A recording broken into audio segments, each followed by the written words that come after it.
Hey everyone, welcome back to the BU Show. We are so excited to have you here. I'm your host, Sonia. And I'm your co-host, Jen. And today we're going to talk about a topic that some people handle really well and some people are afraid of. Today we're going to talk about how to be more confident. Now, I don't know if this is your first time visiting us and being on our show today. If so, welcome. We're glad you're here. We can sometimes come across as confident and sometimes we can come across as crazy. So we wanted to talk about what does confidence mean? Because this is something that we're seeing everywhere in business right now. We're seeing the importance of being more confident in how you present yourself, the awareness for personally our own self-confidence. And one of the things I really want us to understand is that being confident doesn't necessarily mean that we are in a position where we are controlling or we are better than someone else. Being confident is really a reflection, a self-reflection, and being able to grasp that from our own inner belief system. And so we're just going to chat about this today, and we're going to roll some ideas back and forth as to how to build our confidence in our personal lives and in business. And so, Jen, what are your thoughts on confidence? Well, first off, this topic is so important, especially right now with everything opening back up. A lot of people are going back out there and looking for work. Mm-hmm. And one of the things that I've been talking to people about is confidence. It's how you hold yourself. It's how you're going to portray yourself to others. You might, on the outside, that's what you want to show. On the inside, you might not have it there altogether. But on that outside is where you want to show it and stuff. Confidence is something that you hold your shoulders back. It's the way you talk. It's the way you answer your phone with a smile. A smile can lead to confidence and talking to people because you can hear it when you're not seeing it and stuff. Right now, you're seeing Sonia and I. We might have the confidence because we have our shoulders back. We've got our hair done. We've got our smile on. You can hear it in our voice, in our tone, the way you talk. Those are ways that you can show confidence.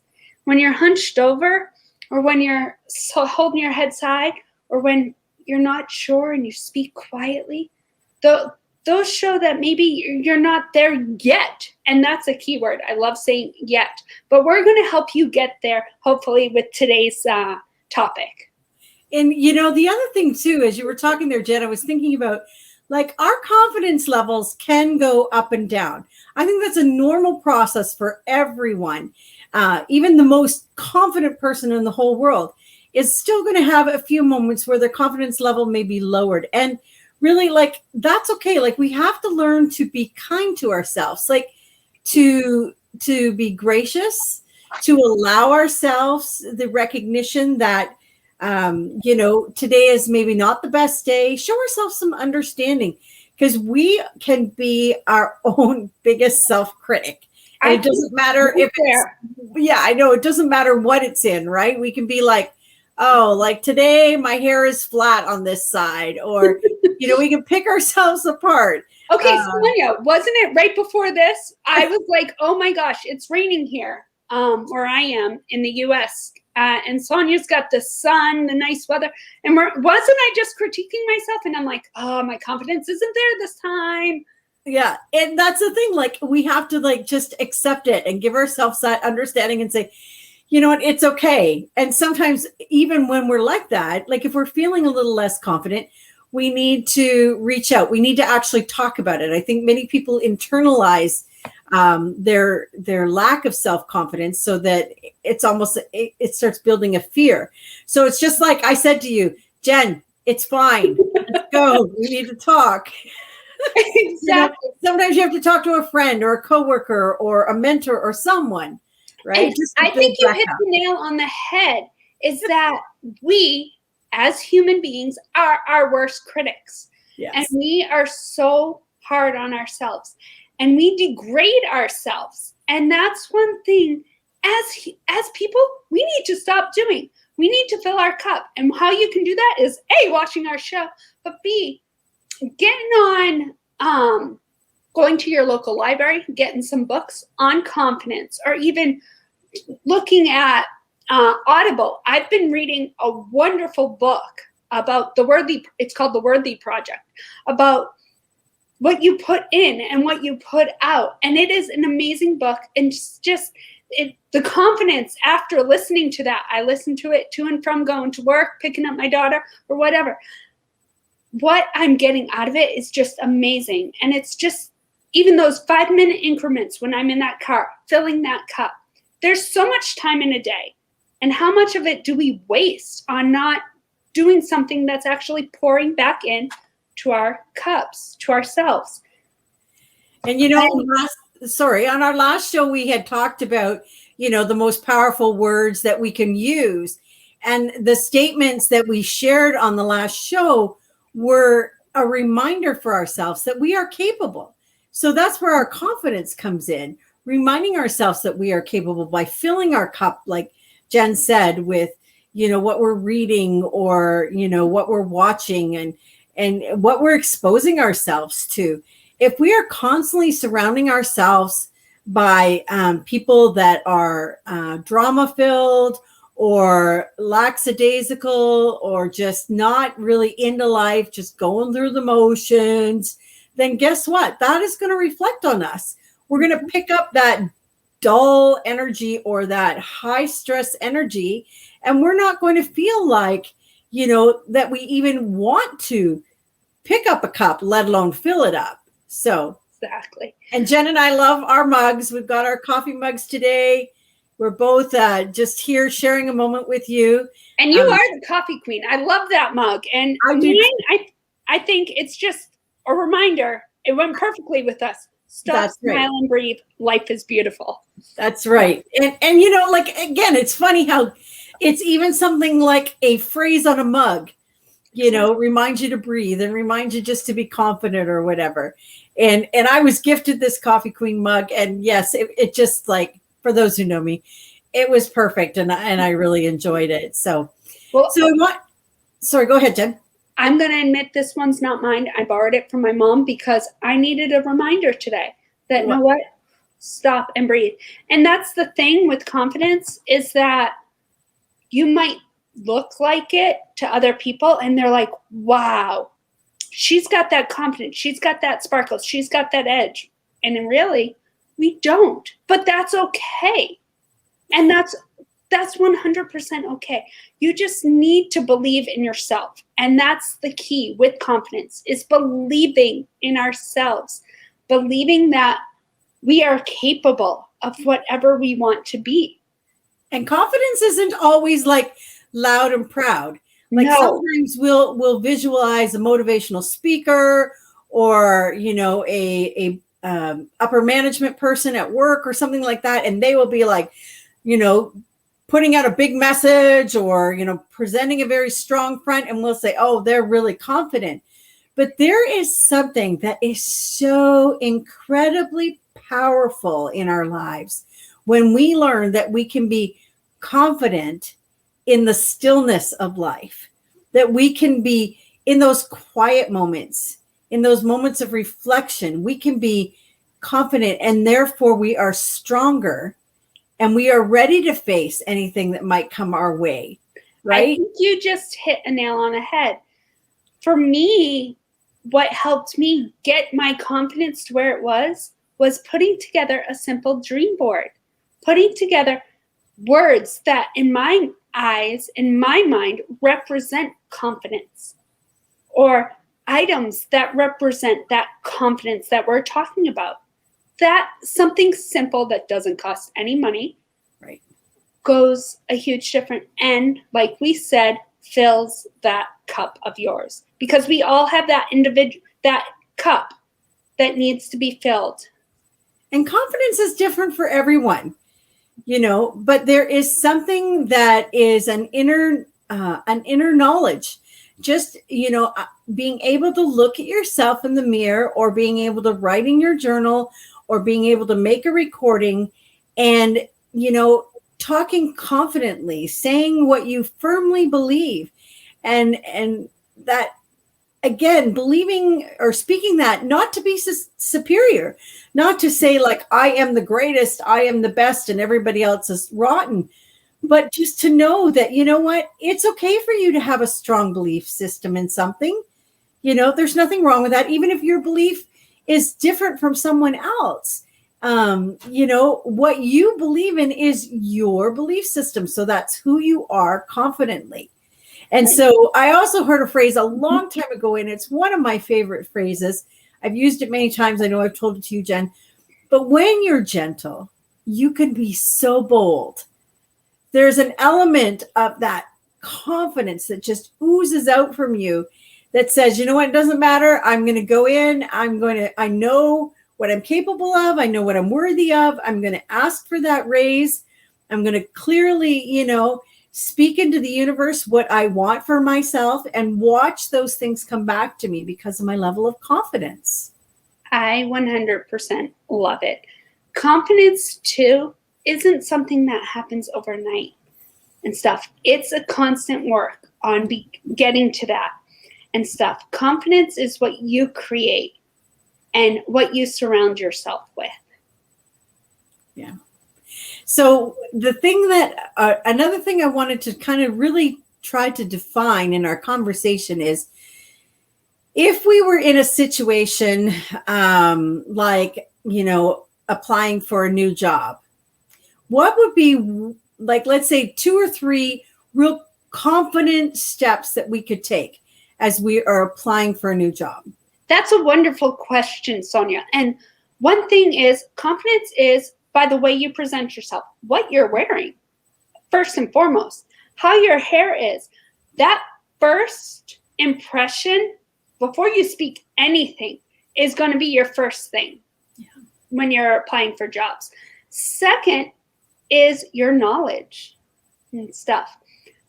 Just talking, do your research and stuff. This is something I tell people is when you're applying, when you're going and even in direct sales, when you're going out and doing vendor events, you're competing against other people that are selling that same product.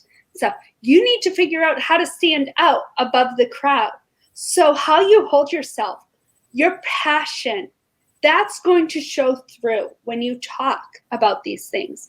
Maybe even being branded with one of your shirts, or even if you have your kid. My kid always comes with me to events. Have her in a little of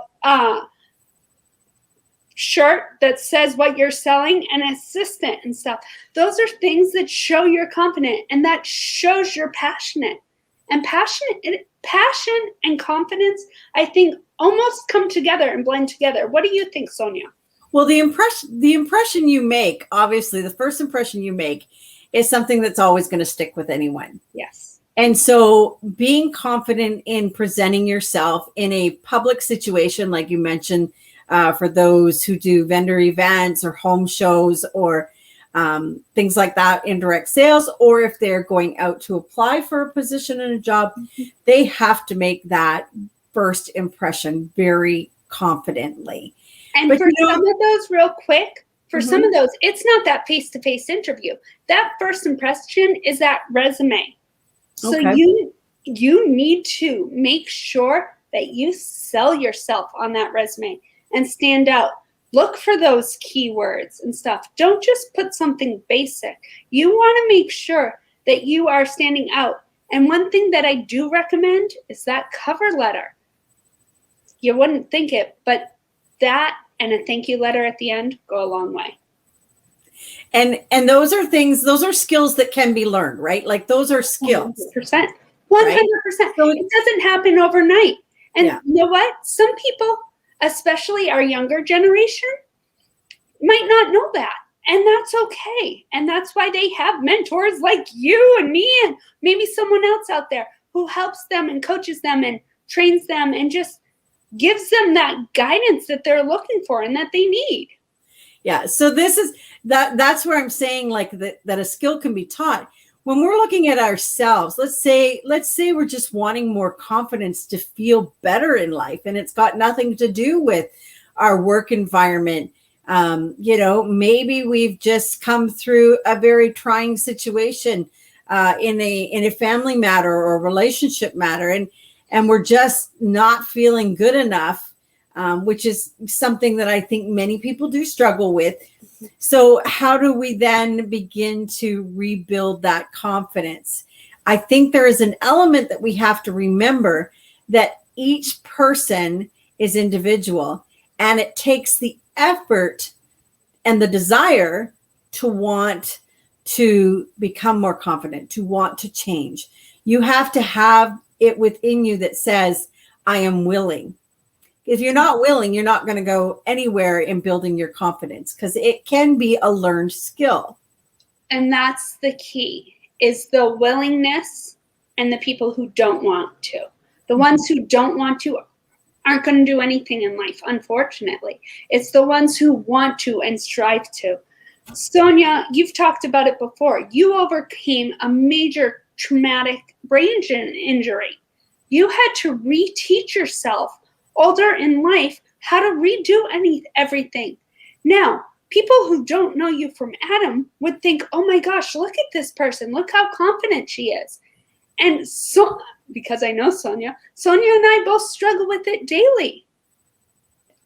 Yeah, I think I mean, there are times when life gets in the way, and I've said this before, and so we have to find ways to cope or learn skills that help us become more confident. But I really believe that once we enter into that shift in our minds that says, I am capable, because sometimes our brain protects us by saying, you can't do that. That's not even in your wheelhouse. That's something that's, too big for you or too much for you. And, you have to reach a point where you're like, who says that? Like, I can do anything I want to. I can make a good effort. I can put all of my energy into it. And you know what? Sometimes people are not wanting to be confident because they're afraid of failing. And we all fail.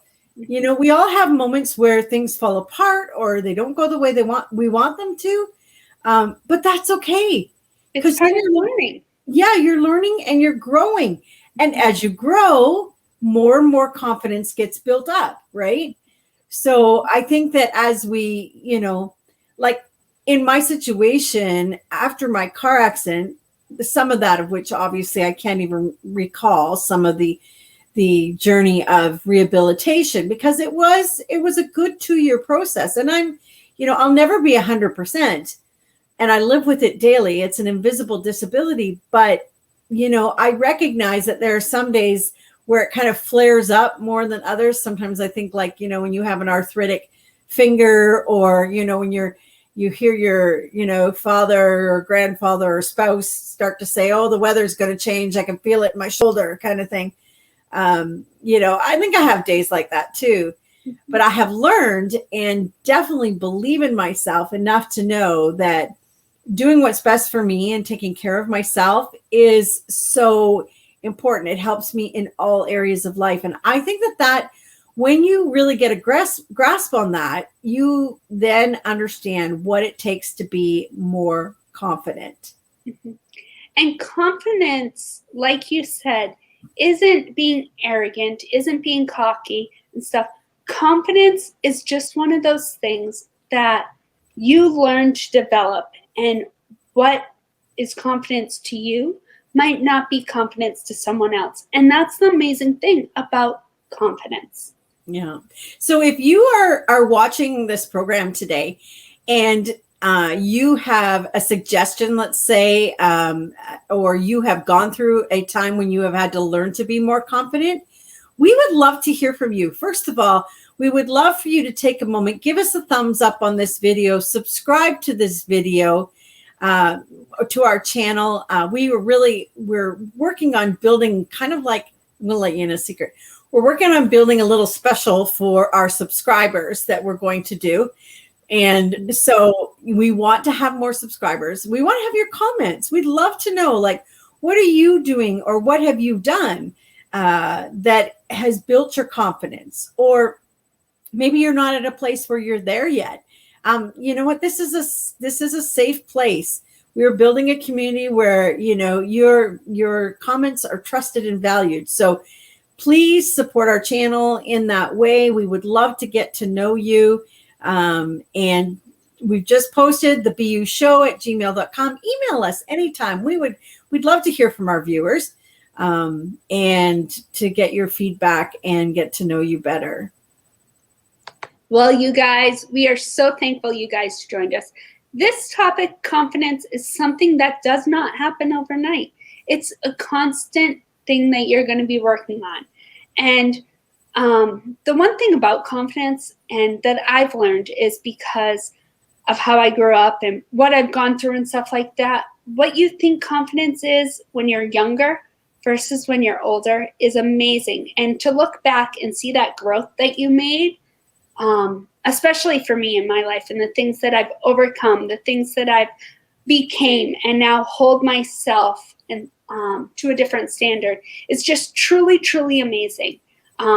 And people who knew me from childhood to now are just, they see that growth. They see that confidence now that I didn't see for the longest time. And Sonia, you've known me for a few years now. You've seen the change in the confidence. Oh, yes. With how I hold myself. And now in my current career that I do, I'm coaching people on how to be confident, how to go in and sell themselves when they're going for that job or when they're going to go work that event. It's so, so important. So come join us again next time on the BU Show. If you guys have any suggestions of topics that you guys would like to hear about or having us talk about, let us know. We'd love to hear from you. All right. And be sure to hit the notification bell as well. Then you'll be notified when we put up videos, which we are trying to do 1 to 2 videos every single week for you, our viewers. So thank you for your support. We look forward to seeing you again next time. Bye, guys. Have a good one. Bye. Cheers.